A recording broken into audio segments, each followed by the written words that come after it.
Ariel Henry is a criminal, okay, on many grounds.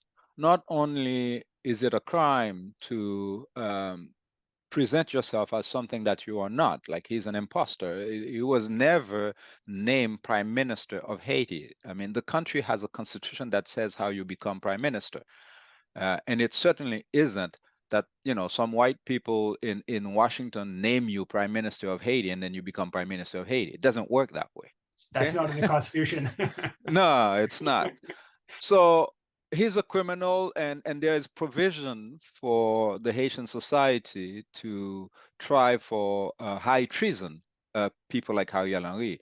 But that's not going to happen because Ariel Henry is a member of the PHTK regime that was established. As you know, when the coup happened in 2004, that is when the United States entered the residence of the president, kidnapped him and his wife with help from Canadian soldiers who secured the airport.